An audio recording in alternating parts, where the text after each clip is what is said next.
And that is that Martin Luther King was shot and was killed tonight in Memphis, Tennessee. Across America, there are schools, parks, and roads, all bearing the name of civil rights leader Martin Luther King Jr. Many small towns and nearly every big city in the nation has at least one Martin Luther King Jr. elementary school or boulevard, and Indianapolis is no exception. On Broadway Street, north of 16th Street in Indianapolis, you'll find the 14-acre Martin Luther King Jr. Park. The park features a variety of trees, shelter houses, playgrounds, and even a community swimming pool. It's also home to a remarkable memorial.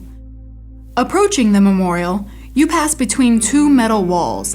Above you, reaching out from those walls, are the likenesses of two men, one black, one white, leaning out over your head, arms outstretched towards each other. As you pass beneath them, you probably recognize one figure as being Martin Luther King Jr., but chances are, unless you know why this memorial was constructed, you wouldn't recognize the second. That second figure is that of Robert Kennedy, and the memorial is called the Landmark for Peace Memorial. On this episode of Talking Hoosier History, we'll explore the events that inspired the creation of this striking piece of public art. And stick around after the main episode for a discussion with Reverend Dr. Frank Thomas. We'll talk about how these inspiring leaders used moral imagination.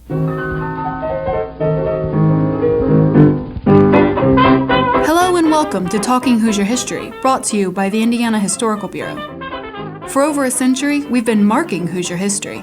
Now it's time to start talking Hoosier history. I'm Lindsay Beckley, and I'll be your host.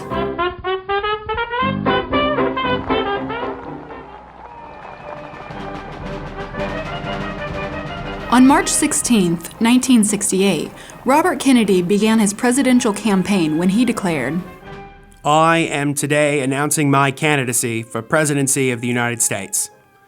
I do not run for the presidency merely to oppose any man, but to propose new policies. I run because I am convinced that this country is on a perilous course, and I believe I have such strong feelings about what must be done, and I feel that I'm obliged to do all I can."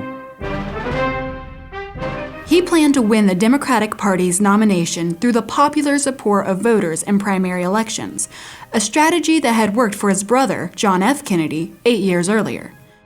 To this end, he announced that he intended to enter the Indiana Democratic primary on March 27th and arrived in Indianapolis to do just that the following day.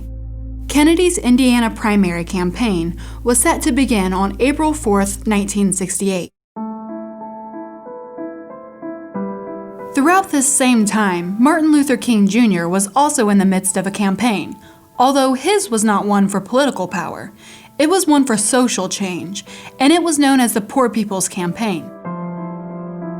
Dr. King and the Southern Christian Leadership Committee, or SCLC, had been planning to expand their mission to include economic equality for some time. During an SCLC staff retreat, Dr. King said, "I think it is necessary for us to realize that we have moved from the era of civil rights to the era of human rights." To that end, King announced the Poor People's Campaign in November 1967 and outlined its goals: more jobs, unemployment insurance, a fair minimum wage, and improved education. To accomplish this, he planned a series of protests culminating in a takeover and mass occupation of the National Mall in Washington, D.C., where protesters would live in a shantytown for the duration of the rally. We shall overcome. We shall overcome. Just as Robert Kennedy headed to Indiana to start his primary campaign, Dr. Martin Luther King Jr. headed to Memphis, Tennessee to assist with a strike being conducted by the sanitation workers of the city. The workers had been striking for higher wages and better working conditions for over 11 weeks. While his Poor People campaign was focused on effecting change in Washington, King saw that the objectives of the strike fit well with his own and decided to adopt it as part of the campaign.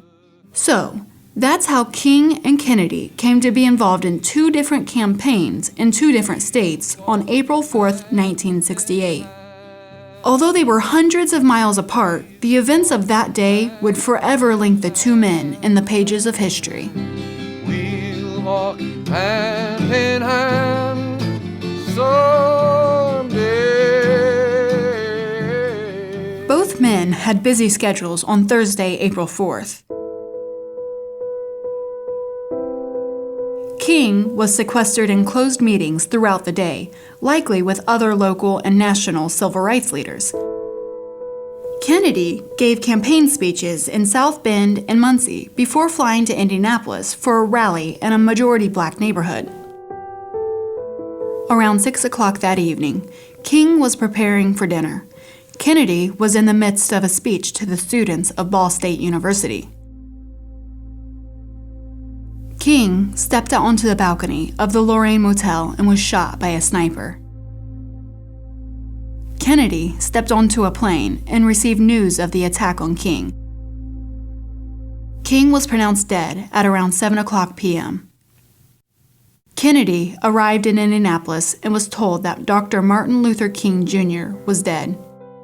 He recoiled at the news, almost as though he himself had been struck. He put his hands to his face and lamented, "Oh God, when is this violence going to stop?" In the days leading up to April 4th, Indianapolis Mayor Richard Lugar had shown reservations about allowing Kennedy to hold a rally in the majority black neighborhood at all. He thought it dangerous, but Kennedy and his team felt otherwise. Now, with the news of King's assassination, the chief of police advised the group not to attend the rally and warned that his force would not protect them if they did. Kennedy was determined to go. As his car entered the neighborhood, their police escort melted into the background. As Kennedy and his team arrived in front of the assembled crowd of around 2,000 people, the crowd was festive, if a bit restless. Kennedy was over an hour late, and they had been standing in the windy street waiting for some time. Kennedy climbed onto a flatbed truck, his face full of anguish. What followed was an impromptu speech so impactful, it's been credited with, quote, saving the city of Indianapolis, a claim we'll discuss at some length later. The audio of this speech is one of the most impactful recordings I've ever heard. Kennedy asks off mic if the crowd knew of the assassination. Then he delivers the news, and it's followed by gasps and wailing from the audience. Following is a condensed version of that powerful speech. Ladies and gentlemen, I have some very sad news for all of you, and I think sad news for all of our fellow citizens and people who love peace all over the world. And that is that Martin Luther King was shot and was killed tonight in Memphis, Tennessee.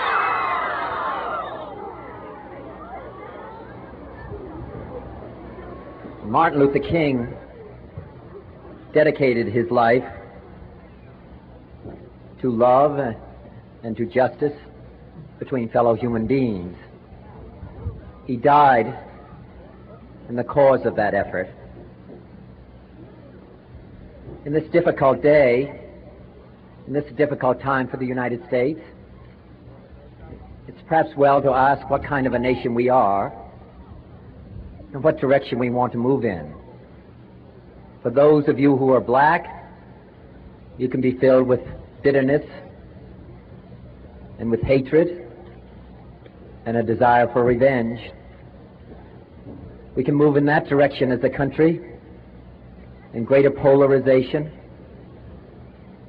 or we can make an effort, as Martin Luther King did, to understand and to comprehend and love. What we need in the United States is not hatred. What we need in the United States is not violence and lawlessness, but is love and wisdom and compassion toward one another, and a feeling of justice toward those who still suffer within our country, whether they be white or whether they be black.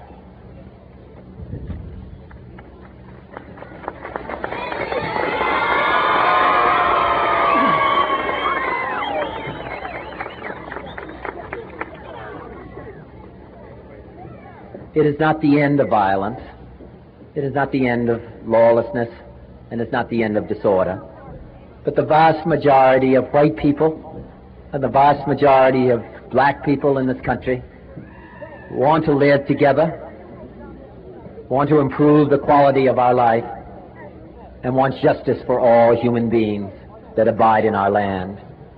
Let us dedicate ourselves to that and say a prayer for our country and for our people. Thank you very much.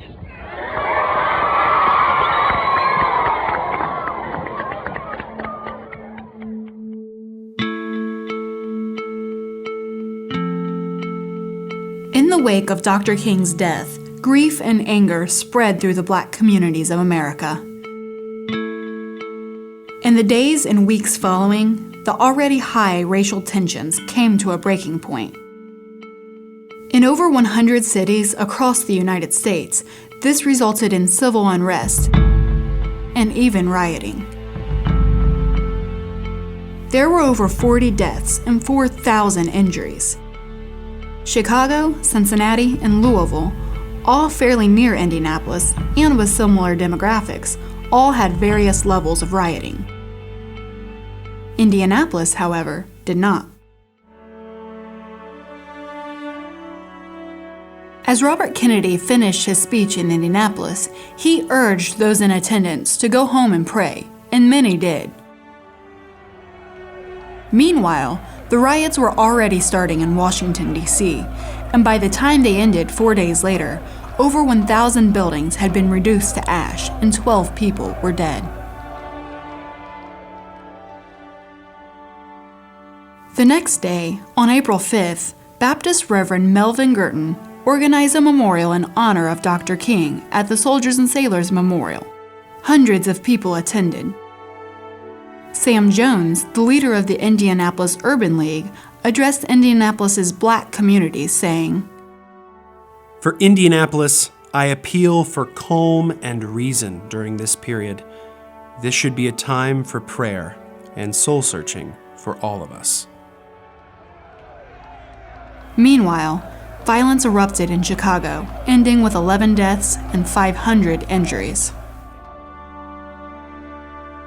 On Sunday, April 7th, special services were held at St. John's Missionary Baptist Church, where Indianapolis Mayor Richard Lugar, on the suggestion of African American leaders, announced that all African Americans in the city were excused from work and school on the day of King's funeral as part of a day of tribute to Dr. King.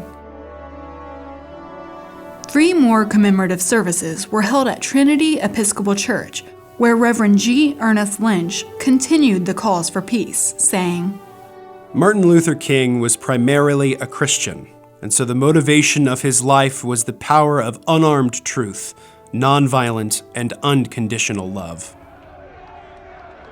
On the same day in Baltimore, the unrest in the city exploded into rioting, and by the end of the day, the city called in 6,000 troops from the National Guard in an attempt to take back the city.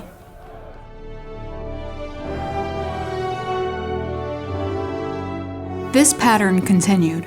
Leaders of the Indianapolis African American community called their people together to mourn the loss of their spiritual leader.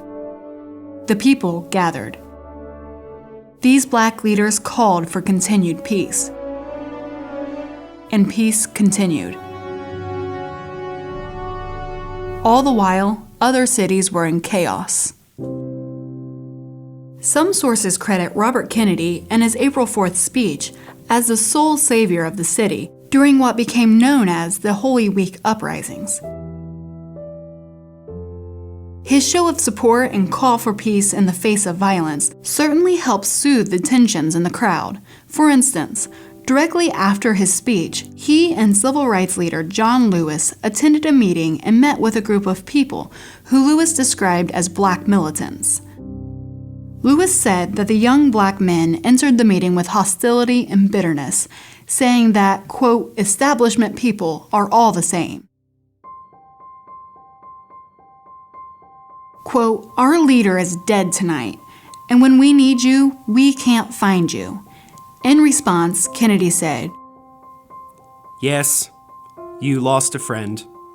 I lost a brother. I know how you feel. You talk about the establishment, I have to laugh. Big business is trying to defeat me because they think I'm a friend of the Negro. Before the men departed, they pledged their support to the Kennedy campaign. You can tell from that exchange that Kennedy's words did have an impact on the African American population of Indianapolis. But to say that he single-handedly saved the city, I found one recent article literally titled, "How RFK Saved Indianapolis," and that ignores the huge part played by Black leaders in the community. In the end, it was the strong network of African American leaders in the city, in conjunction with Kennedy's speech, that saved Indianapolis. It took more than one man to save the city. It took a variety of people in a variety of positions, all calling for peace in a time of anger and grief. Looking at the Landmark for Peace Memorial, you see this sentiment reflected. You see two men, one black, one white, on either side of a divide, reaching towards each other, reaching towards peace.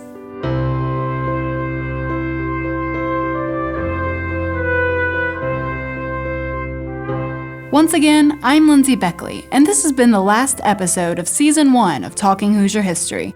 But don't worry, we'll be back in a few months with Season 2. Until then, we'll leave you with this one last segment. We shall overcome. In the run-up to the 50th anniversary of this tragic piece of history, I sat down with Dr. Frank Thomas, director of the PhD in African American Preaching and Sacred Rhetoric program at the Christian Theological Seminary in Indianapolis. His new book, How to Preach a Dangerous Sermon, uses Kennedy's speech along with others to talk about the use of language to ignite what he calls moral imagination and to call people to a better future. We've got Dr. Frank Thomas here today, and we're going to be talking about his new book, How to Preach a Dangerous Sermon. Thank you so much for being here with us today, Dr. Thomas. Well, thank you so much for having me. It's an honor. Your book focuses a lot on moral imagination, and I think it's important probably for the listeners to get an idea of what that is before we go into talking about how different people used it. So could you give me just a brief definition of moral imagination? Yeah, it's the fact that we're confronted with ethical dilemmas, in much of our lives, in our politics, in our religion, and there are people who are able to find creative alternatives. In essence, it's the ability to look at ethical dilemmas and choose options that are in the common good rather than simply what's good for one tribe or one group rather than a whole. So in the book, you kind of go chapter by chapter and look at how different people have utilized the moral imagination in different ways. And what fits so well into this particular episode is that you start with Robert Kennedy and his April 4th, 1968 speech, which is a great example of moral imagination, imagining a world that is better than the one we live in. Right. Could we talk a little bit about some of the particular ways in which he utilized it? Well, I think his entire campaign was about moral imagination. He said that what he wanted to do was resolve the race problem in America and resolve poverty. Ambitious goals. Yes, but I haven't heard a politician address that since he died. Mm-hmm. So he was able to see the possibility that we could work on these solutions, that they were connected, poverty and race, and that we could solve it. Now, in the speech that he gave the night of the death of Martin Luther King, he used those themes, and I call it the 4 qualities of moral imagination. Number 1, he showed up. He showed up on 17th and Broadway in an African-American neighborhood to do a campaign speech when, in fact, King had been killed that very night, and everybody said, don't go, don't go, don't go. It's going to be violence. But he went. When he got there, he had a level of empathy, that when you show up and you actually dialogue with people, it creates empathy. The third thing that I say is a part of moral imagination is the wisdom of the ages. He dropped some heavy heavy wisdom. Greek tragedy, a quote from Aeschylus. And then, fourthly, his rhetoric, his speech lifted up, it was uplifting, and it touched the chords of wonder, mystery, and hope. I call those the four characteristics of the moral imagination. And in the book, I do a very detailed explanation of the speech right here in Indianapolis, Indiana.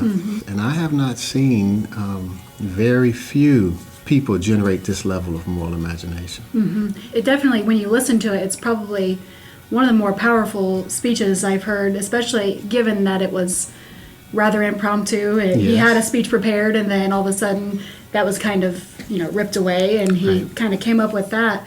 I think on the plane here, it's impressive to me that he came up with such a powerful and emotive speech, kind of off the cuff more than anything.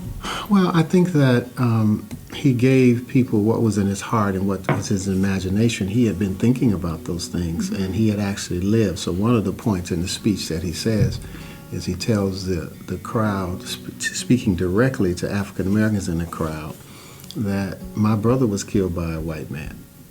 And he creates a level of empathy. And so he had been thinking about these things, and the Greek tragedy in Aeschylus helped him to come to terms with his brother's death. So when the crowd is experiencing, and he also the death of Martin Luther King, my sense of what I say in the book is he just gave them the hope he himself had received. So that's why, to me, it's so gripping. It's anchored in his soul. It's not just platitudes and him trying to quell an audience, and it's him really connecting with them and giving them what he's learned through the death of his brother. Exactly, feeling what he felt. It's not to get votes. It's not to be reelected. And a matter of fact, in the first part of the speech, he tells them, "Could you take those the banners, could you take them down?" And I interpret that as this is not a political speech. This is about the direction of our country. This is about what kind of people we want to be. This is not the end of violence and lawlessness, he says, but the majority of people in America want to live in peace, harmony, with justice for all. And the audience claps. It's an amazing speech. He announces that King has been killed, and various parts of the audience scream because they haven't heard it, right? And by the time he finishes, there are two places in the speech where the audience claps, and both times it's about speaking to what I say the moral imagination, that we can create a society or a nation where white and black can live in harmony with justice for all, justice for everybody. I call that moral imagination. And I don't see many people, though we talk the language of it, the implementation of it has to do with showing up. And I think that kind of goes to the point about using moral imagination for social and political change. Doesn't only have to be a spur of the moment, talking out of tragedy or a preacher at the pulpit. It can be our political leaders giving us a picture of a better world and telling us how they're going to accomplish it. Exactly. And also inspiring us. So if our leaders, imagination, we say in the book, I quote an author who says imagination rules the world. And we become what our leaders imagine us to be. And so if our leaders don't have moral imagination, if our leaders can't envision equality, and see, the argument that I make is this: if you can't see people as equals, and in your mindset you must see hierarchy, if one group has to be over another group, or then you set up a moral hierarchy where this group is over that group. Then after you establish the moral hierarchy, then you create laws to enforce the moral hierarchy. And then you find religious leaders to bless the laws and it's a whole system. It's kind of backwards from what it should be in a just and equal society. Exactly. So this whole concept of moral imagination is very critical, and we see it exhibited around us every day. There's such a lack of moral imagination, and even if we use the language, we do not have the concrete steps or the showing up. So one of the things that I say is a lot of us will pontificate about what's needed in neighborhoods that we've never been in. You've never shown up.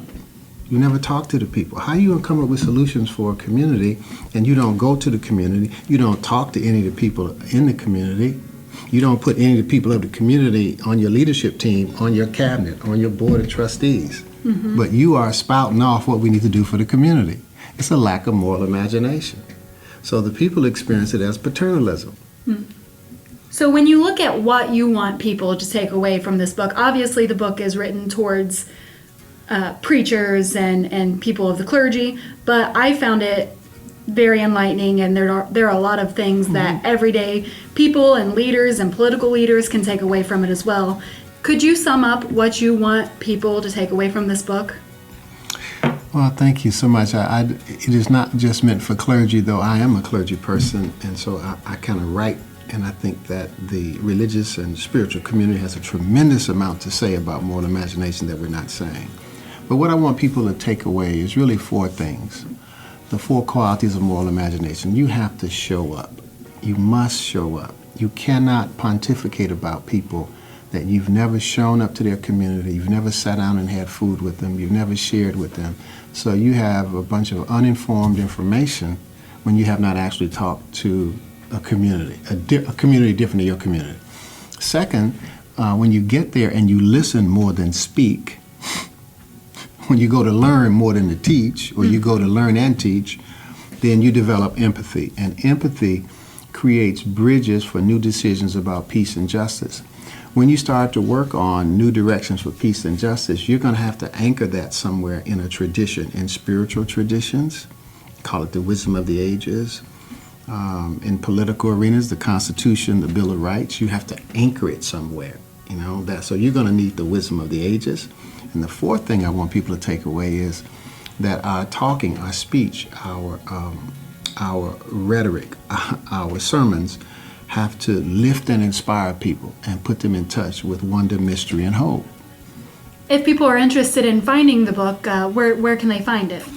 It's on Amazon, and you can Kindle it. You can get the physical copy. I've got it on my phone here. Well, so. I'm glad. See, I have it in the physical copy. I don't have it on the phone yet. But I would hope that people would take it and maybe make it a discussion in some group so people could discuss it. And I did a presentation recently for a group here in Indianapolis. And it was a wonderful time we had. Just everybody doesn't have to agree, but it's the discussion. That's the critical thing. It's kind of the start of something new there. Right. Well, thank you so much for coming in and talking with us today. We really, really appreciate it. Well, thank you so much. It's my honor to be here. Thank you for taking the book, reading the book, and taking it so very seriously and thoroughly. Thank you.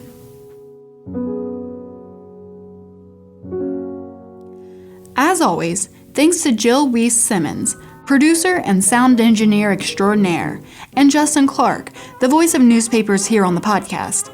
Remember, find us on Facebook and follow us on Twitter at @TalkHoosierHist, and subscribe, rate, and review us wherever you get your podcasts. Thanks for listening.